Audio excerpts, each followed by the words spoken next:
Good morning. Oras natin ngayon 8:10. Ngayon lang tayo nag-ride ng ganitong oras. Ang dami ng tao. Short ride lang ulit. Medyo puyat kasi tayo. Kaya late na talaga. Itatry ko lang ulit maka 10 kilometers. Ganda na dito, bilis tumubo ng mga bulaklak. Bali, sa mga gusto nga palang pumunta dito sa Dubai, ang alam ko medyo mahigpit na rin pagka galing Pilipinas. Parang minsan nire-reject na nila yung visa pala. Yun lang yung narinig ko, hindi naman ako sure. Hindi rin naman ako expert sa mga ganyan. Pero ang alam ko, may mga na-reject na.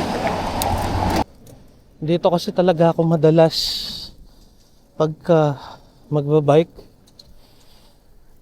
Dito lang talaga sa Alsif. Kasi hindi naman ganun kahaba yung oras natin. Pagka mahaba ang oras natin, tsaka tayo lalayo. Ganda pa rin dito. Kahit paulit-ulit ko nang nakikita, wala namang problema. Basta ganyan kaganda kahit pa paano may nakikita. Ayun, sa mga hindi taga dito, pag pumunta kayo ng Alsif, bawal talaga magbike dito. Kaya ayan, tinutulak ko yung bike ngayon. Tsaka pansin ko rin dito sa UAE, simula nung pumunta ako dito ng 2016, sa FNB yung mga lalaki, in demand naman siya. Hindi kayo mauubusan ng trabaho. Medyo mahirap lang talaga, lalo na kung wala kayong experience. Tapos sa office works naman, medyo mahirap siya. Sa totoo lang. Lalo na kung hindi naman talaga kayo nagkaroon ng experience dito sa Dubai. Pero marami pa rin namang kumukuha ng freshers. Kaso nga lang, maliit lang din yung sahod. Maganda siya kung fresher ka or fresh graduate ka, hindi ka pa nakakapagtrabaho sa Pilipinas, gusto mong magsimula, pwede rin naman dito. Medyo mababa lang talaga yung sahod para sa Pilipinas, pero swertihan pa rin kasi hindi naman lahat ng tao, malay mo swertihin ka, medyo malaki kagad yung masimulan mo. Kasi sabi nga nila, maraming nagsasabi na kung kumikita ka ng 30,000 a month dyan sa Pilipinas, huwag ka nang pumunta dito. Pero ang pinagkaiba lang naman nila, dito kasi sa Dubai medyo mas mabilis yung increment tsaka yung position, pero madalas increment. Maraming magpapatunay niyan dito sa Dubai or sa UAE. Pero yun nga, sabi ko naman, swertihan lang din talaga, tsaka diskarte nyo kung paano kayo kikita talaga ng mas malaki. Kung madiskarte naman kayo, yung iba kasi part-time lang talaga pero ang laki ng kinikita nila, pwede nyo ring gawin yun. Tapos yung iba naman kumukuha ng trabaho, tapos kung maluwag yung pinakatrabaho nila, nagpa-part-time pa sila. Tara, habang nagkikwentuhan, diretso na tayo kasi ngayon nakaka 3.41 kilometers pa lang tayo. Pagbalik natin 5 kilometers pa lang. Maghahabol pa tayo. Ayun, tuloy na tayo. Bali, yun, balikan ko lang yung huli kong nasabi, yung sa part-time. I-check nyo pa rin bago kayo mag-part-time kung pwede. Ang alam ko may mga rules din dyan. Hindi rin naman ako expert sa mga rules dito. Pag gagawin ko na lang, tsaka ko na lang siya i-research. Madalas naman ganun. So, para hindi rin kayo magkaroon ng problema, mag-research muna kayo. Mahirap na. Yung iba kasi ang alam ko nadi-deport pagka nahuhuli na nagpa-part-time tapos bawal.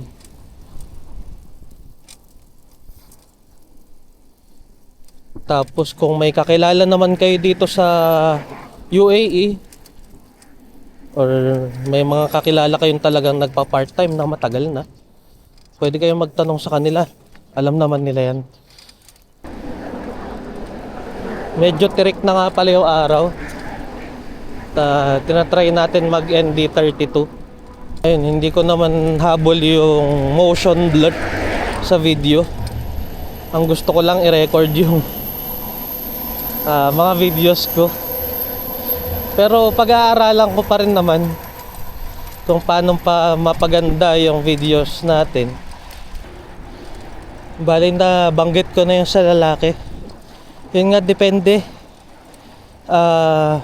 Kung gusto nyong magtrabaho dito at pupunta kayo dito sa Dubai, sa UAE, medyo pahirapan lang, pero kung hindi naman kayo maarte sa trabaho at gusto nyo lang talagang magsimula, pwede push nyo hanggat kaya. Tapos sa mga babae naman, medyo madali. Pansin ko lang naman yon, lalo na kung nakapagtapos ka ng 4 years course o kahit 2 years nga lang. Tapos kahit may konting experience ka lang sa Pinas, lalo na kung office works like admin task, call centers, basta office works, pwede. Pero asahan nyo na kagad hindi ganun kalaki yung sahod. Kung gusto nyo lang naman magsimula dito, push nyo. Hindi naman masama kasi yun nga, depende sa company.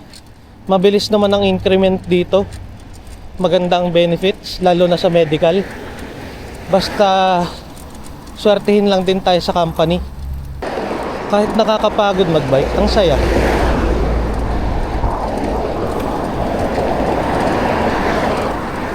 Sana dati ko pa sinimulan to.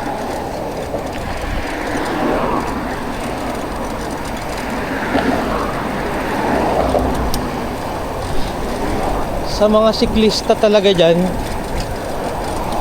alam nyo naman siguro yung sinasabi ko. Kahit nakakapagod yung pagbabike, ang saya kasi.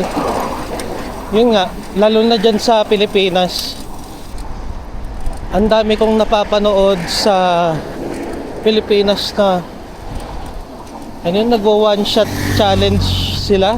Parang 150 kilometers ba? Meron pa nga ako nakita 300. Mga idol, ang lalakas. Pero yun, hindi ko naman target yun. Exercise lang talaga ang gusto natin. Kahit papaano maging active yung katawan natin. Kasi nga bumigat na tayo simula nung huminto tayo sa pagkukusina.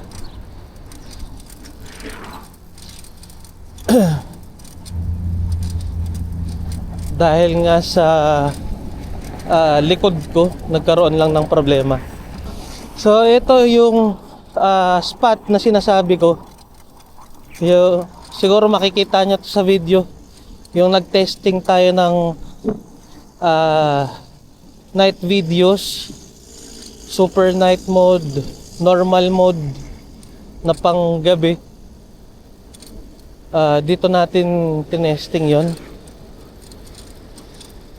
Kasi ang sarap dito magbike kahit na paikot-ikot ka lang. Kahit maka 10 kilometers o 20 kilometers ka dito, paikot-ikot ka lang. Wala kasing sasakyan.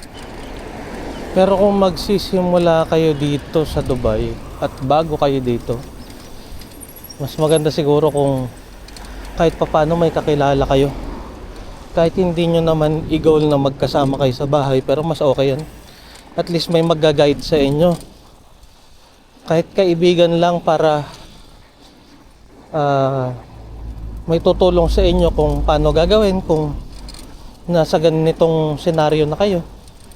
Lalo na tungkol sa visa. Pero meron din namang mga sumusugal talaga. Kahit wala silang kakilala. Cross country lang. Tapos punta dito. Tapos yun. Hanap na sila ng trabaho. Nagkakaroon na ng mga kakilala. Ingat lang talaga sa mga manloloko. Kasi kahit naman dito sa Dubai, marami talagang scammers. Kaya hanggat maaari, manood din kayo sa mga social medias. Mag-research kayo para maiwasan nyo yung panloloko ng mga nandito. Iba't ibang lahi, kahit naman Pilipino. Ayun, nakaka 10 kilometers na pala tayo.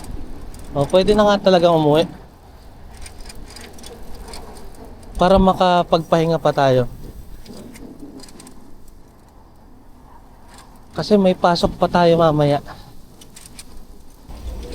Oo nga pala, paganda dito sa Dubai. Lalo na pagka-employed na kayo. Yung benefits talaga. Kasi meron din dito kahit pa paano yung ILOE, kung tawagin nila. Parang para yun sa mga biglang tina-terminate o biglang tinatanggal ng walang dahilan sa kumpanya. Kunwari biglang nagsarado, bankrupt. So yun yung tutulong sa inyo na kahit pa paano, ang alam ko 3 months na sahod yun. Hindi na masama, di ba? Pero ang alam, yearly o every 2 years binabayaran yun. Shoulder nyo yun. Yun yung maganda dun. Tsaka yung inaalagaan yung mga employee talaga dito, yung mga expat. So yun lang naman. Tapos na tayo mag-ride. Kung may hindi ako nasabi sa mga nakwento ko or may kulang, sabihan nyo lang ako.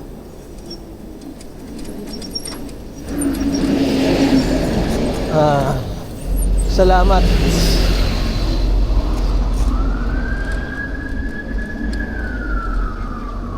Peace.